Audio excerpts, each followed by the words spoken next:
Bon, alors aujourd'hui, bienvenue, vous avez affaire à Laurent Melki, le créateur de vos rêves, plus exactement de vos cauchemars.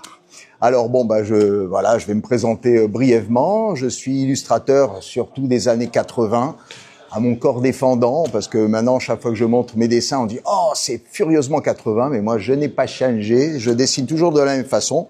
Et j'ai démarré avec l'avènement d'un nouveau média qui s'appelle la vidéo. Et je suis tombé dedans comme Obélix. Je m'y attendais pas. Moi, je voulais faire des affiches de films très vite. Et finalement, de fil en aiguille, je me suis retrouvé un peu le spécialiste des affiches vidéo. Moi, j'ai fait en gros 400 jaquettes de films et 20 affiches de cinéma proprement dit. Mais je me dis que des affichistes de cinéma, il y en a depuis les années 1900. Il y en a aujourd'hui, il y en aura encore pendant 100 ans, j'espère, si le cinéma perdure. Par contre, les affichistes de cassettes vidéo, de VHS, il y en a eu, il y en aura plus. Donc je suis un des derniers brontosaures à avoir fait ça. Mais je continue évidemment, par exemple dans le vinyle, pour des groupes comme Vorlust, c'est un groupe californien d'Oakland qui me fait confiance, qui me connaît donc depuis la Californie, donc il n'y a pas de frontières. J'ai fait aussi des affiches pour le groupe Parcel, alors qui vient d'encore plus loin, le pays des kangourous, d'Australie. Avec Mila Jovovich, et puis là aussi c'est mon pote Venom pour lequel je fais une 10e affiche donc de rap indépendant. Donc voilà, je me suis un peu reconverti dans la musique.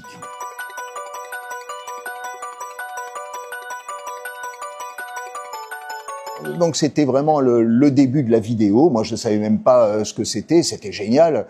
Moi-même j'allais dans les cinémas, je faisais des premiers screeners. Sauf que j'avais pas de caméra vidéo encore, donc je faisais ça en Super 8 sans le son. Alors j'étais allé voir Suspiria et j'avais carrément le trépied, je mettais la caméra et ça faisait un potin. Alors il y a les gens qui étaient autour, qui disaient qu'est-ce que c'est? Et puis j'étais content, alors j'avais déjà vu le film, donc je filmais pour mon usage personnel et pour épater les copains qui étaient épatés pour peu de choses, parce qu'on voyait rien, il y avait des grains, c'était du 800 hasard, on voyait rien du tout. Mais moi j'étais là, regarde la scène des ressorts là, c'est horrible, le couteau, ouais regarde. Et ils étaient là. En fait, ça les poussait surtout à aller voir le film en vrai, quoi. Mais voilà, donc je faisais... et à un moment, on a eu ces films-là en vrai, le Suspiria en cassette et tout. Et donc, c'était la joie absolue. C'était vraiment... c'était le Graal, quoi. On pouvait... c'était une invention géniale. Bon, là, c'est un peu un brontosaure qui vous parle. Mais faut s'imaginer un peu de ce que c'était à l'époque de pouvoir voir des films qui passaient pas justement, comme disait René Château, les films que vous ne verrez jamais à la télé. Et quand on voulait, où on voulait, faire des arrêts sur image et tout. Et moi, j'étais aux commandes parce que j'étais allé voir un gars avec un gros cigare au 60 avenue des Champs-Élysées dans la galerie. Je rentre, plein de fumée partout. Et il me dit « Ah, c'est toi, Melki ?» J'ai dit oui. Moi j'avais rien fait encore à part des petits dessins de bande dessinée un peu épouvantables, horrifiques. Et il me dit ça te dit de tenter de faire des affiches de films. J'ai dit, ah oui, de films. Non, c'est pour la vidéo. C'est bien, mais j'étais content, j'étais fier, c'était tout nouveau. Et il me donne 4 cassettes et il me dit écoute, voilà, tu les regardes, tu me fais des esquisses, ça me plaît, tu continues, ça me plaît pas, tu dégages.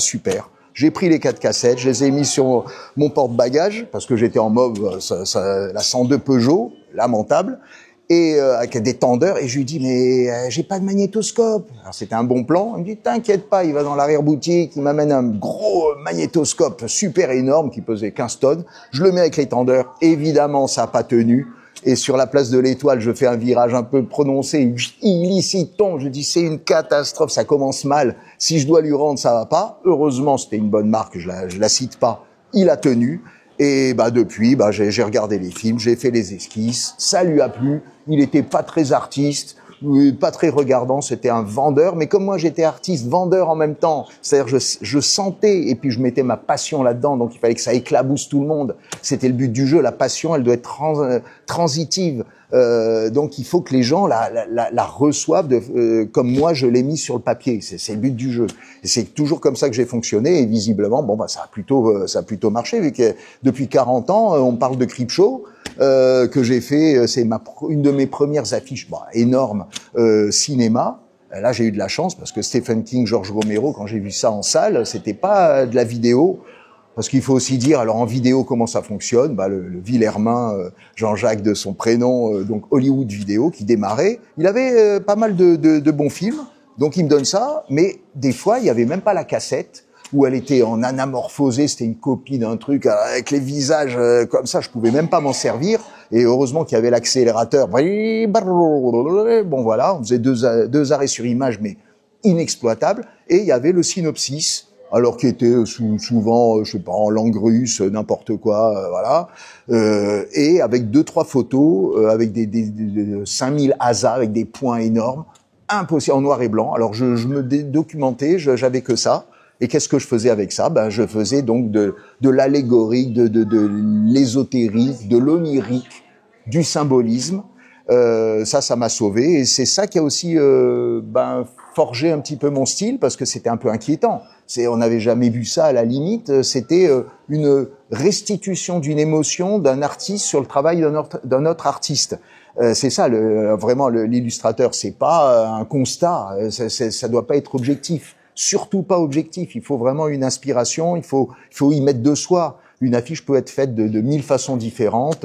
C'est la sensibilité, le vécu de chaque illustrateur qui va donner son unicité à l'affiche. Moi, j'avais j'étais forgé par mes peurs, mes stress, mes doutes, mes horreurs. Je sais pas. J'ai été traumatisé aussi peut-être à l'âge de 6 ans quand j'allais avec mon père voir les festivals organisés par les frères Schlokoff de l'Écran Fantastique, par exemple. J'allais avec lui, j'étais tout jeune, et donc c'est peut-être ça qui a forgé aussi mon univers, mon imaginaire.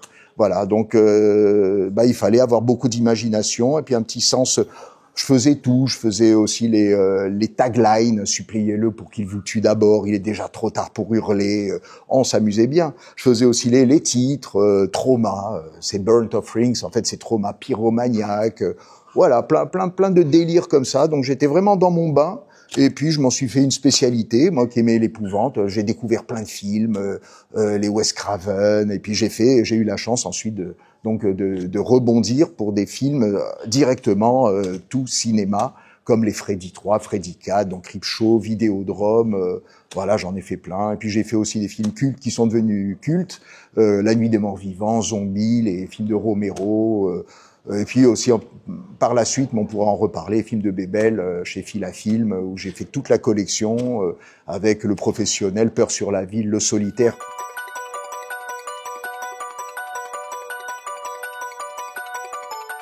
Voilà, c'était les haters de l'époque.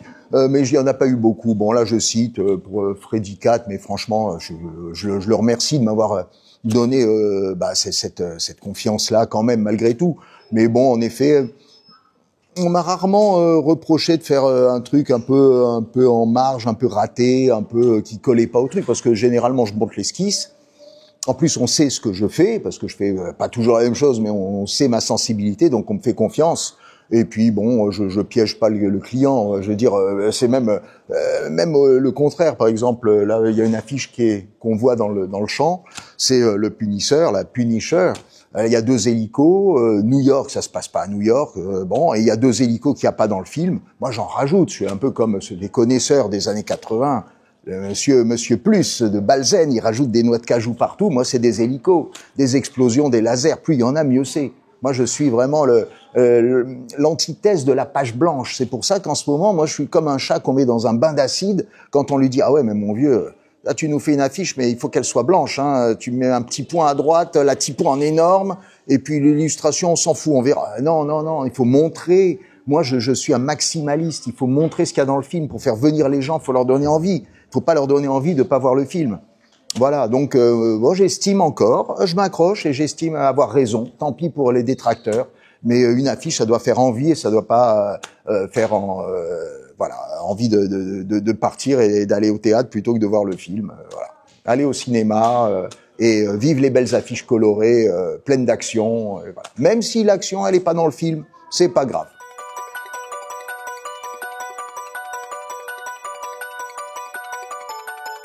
Freddy, oui, c'est sûr que j'enfonce des portes ouvertes. Bon, c'est un peu ma génération. Aujourd'hui, c'est plutôt Hostel, plutôt d'autres. La violence, maintenant est un peu gratuite, elle est vraiment brute. Là, c'est frontal, quoi. C'est la génération qui a changé. L'épouvante n'est plus la même. Avant, c'était un peu, comme je dis toujours, onirique, c'est dans le domaine des rêves, des cauchemars et tout. J'aime bien ça. Les revenants qui viennent pour pour se venger, voilà, pour régler des comptes et tout, des trucs un peu comme Tante Bédélia dans Creepshow. Voilà, c'est ça. J'aime bien les idées de Stephen King. C'est vraiment voilà des trucs un petit peu qui ont trait au oui, à l'imagination, à l'imaginaire et non pas vraiment au truc direct, la perceuse dans le genou, quoi. Bon, ça c'est pas trop mon truc. C'est pour ça que même quand j'ai eu 2000 Maniacs ou La dernière maison sur la gauche de Wes Craven qui s'est bien rattrapé, là il a fait ça parce que c'est vrai que c'est pas cher. Faire des films comme ça, tu prends une maison, tu prends 3 tarés, 2 nanas qui se font éclater non-stop dans tous les sens à coups de marteau et tout. Bon, ça a toujours marché. Moi, c'est pas mon truc. Surtout que c'est filmé dégueulasse, c'est fait pour. Il faut que ça choque. 2000 Maniacs, c'est des nanas découpées à la tronçonneuse dans une baignoire. Même Massacre à la tronçonneuse, il fait pas ça. Il a fait mieux. C'est pour ça que ça a eu le succès que ça a donné. C'était pas gore, mais c'était insupportable. Le bruit, le personnage était génial. L'autre, moi, j'aime pas voir des gens normaux, des maniaques qu'on peut croiser dans la rue, complètement tarés, qui te découpent comme ça une nana en hurlant. C'est pas mon truc. Donc, il faut trouver une voie de passage plus élégante, j'allais dire. Et ça a bien marché. Voilà. Donc, j'ai fait des choses allégoriques. Par exemple, 2000 Maniacs, c'est une typo. Il y a le 2, 0, 0, 0 en métal. Et au milieu, il y a des mains avec des serpes, avec des couteaux, avec des haches. Et puis du sang comme ça qui coule en dessous, mais très stylisé, élégant, on va dire. Aujourd'hui, c'est sûr que je ferai pas la même chose. Et puis en plus, j'avais pas tellement de doc pour ça, et puis j'allais pas dessiner les horreurs qu'il y a dans le film. Donc c'est un niveau différent, pas supérieur, mais différent, qui peut en effet choquer, mais d'une façon, je veux dire, plus élégante, mais qui choque quand même, parce qu'on se dit, la pauvre nana, qu'est-ce qui va lui arriver? Elle court, elle sort d'une maison de laquelle sortent une main avec un couteau et une main qui va la gripper. Donc c'est plutôt dans le cauchemar. C'est pour ça que j'aime beaucoup Freddy, quoi. Il y a rien à faire. On sait pas où on est. Est-ce qu'on est dans le cauchemar, dans la réalité? Et en même temps, il est sadique, mais sympa sadique, quoi. Sympathique.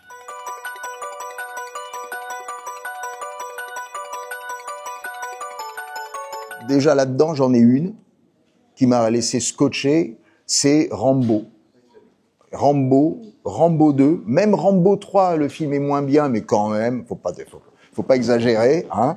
Si je faisais le 1 millième de ce film-là, bon. Donc, alors c'est aussi ceux qui critiquent, tu sais, franchement, chaque film a le droit à être défendu, à être honoré. Même les plus petits films, il n'y a pas de petits films. C'est un film mérite toujours d'être vu. Ça, c'est, voilà, parce que c'est fait avec aussi de la passion. Peut-être pas Cannon Group, Menahem Golan, Yoram Globus qui faisaient des films en 2 mois, bon, avec très peu de budget, mais quand même, ils les faisaient, bon, pour faire beaucoup d'argent.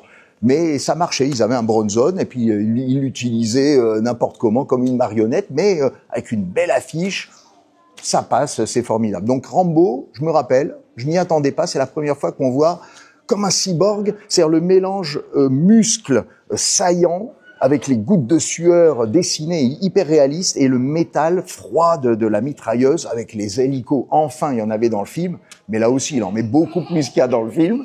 Alors ça, c'est Casaro, avec des éclairages horizontaux. Là, je me rappelle, il y a un faisceau lumineux horizontal avec les bagnoles de flics. Donc, quelques scènes qui te montrent qu'il y a du budget. En fait, il y en a très peu. Il y a très peu de budget. Et bon, voilà, donc ça m'a marqué. Je suis resté sous la pluie, je me rappelle, comme les gouttes de sueur qui ruisselaient. Mais là, moi, c'était la pluie. Je suis resté en pamoison là devant ce truc à étudier tout ça. Là, ça a été mon premier déclic. Et puis après, toutes les affiches de Bébel, voilà aussi, que j'ai eu la chance ensuite de dessiner. Là, c'est vraiment du grand art. En plus, quand on aime on le sert bien, quoi. Quand on aime un personnage, moi, je parle en tant qu'illustrateur. Déjà, on n'a pas le droit de le louper. On peut pas le dessiner son frère. C'est lui, point final. Donc là, on n'a pas droit à l'erreur. Sinon, lui, il te rate pas. Hein. Tu fais un Chuck Norris, si tu le rates, il vient te retrouver. Même chose pour Bébel, mais donc on peut pas se planter, on les adore. Donc voilà, moi Bronson, je me régale, Dolph Lundgren aussi, même chose. C'est un combat avec eux, mais j'allais dire qu'on gagne tout le temps parce que le but du jeu c'est de faire un truc parfait, quoi. Pas mieux que la photo, parce qu'en fait quand on prend un personnage, on le connaît tellement et on sait tellement ce qui nous plaît. Et on a la faiblesse de croire que c'est aussi ce côté-là. Par exemple, Bruce Willis, c'est le petit sourire, un petit peu en coin là, qui est toujours là. Donc on l'accentue légèrement. C'est pas une caricature, mais on souligne au stabilo, on souligne les traits pour qu'il soit au premier coup d'œil encore plus identifiable qu'une photo. Et c'est ça vraiment le talent qu'on essaye de. Et Macchi, Casaro, tous ces grands-là. Même Scioti. Scioti, il a fait tellement de navets qu'on se dit Scioti c'est le sous Casaro. Non, c'est un grand artiste aussi italien phénoménal. Donc là, je leur tire ma casquette. Vraiment, c'est un sacré boulot. Aussi, j'ai l'habitude de le dire, d'un boulot de solitaire. Là, je suis bien éclairé, là, éclairage dans tous les sens, il y a du monde. Mais normalement, c'est tout l'inverse. On est dans un grand tunnel noir pendant un mois et on n'en voit pas le bout. Et puis on met tout, nos peurs, nos passions, nos doutes sur une affiche blanche qu'on doit remplir au maximum. Et puis, au bout d'un mois, là, j'ai l'habitude de dire qu'on voit le soleil qui nous éblouit. Et l'affiche doit ensuite prendre le relais et c'est à elle ensuite à éblouir de la même façon le public. Alors comme un point blanc quand on regarde le soleil qui vous laisse une marque blanche, un petit point blanc dans l'œil, qui dure généralement quelques instants, mais pour certaines affiches ça dure beaucoup plus longtemps et pour vraiment d'autres, ça dure toute la vie.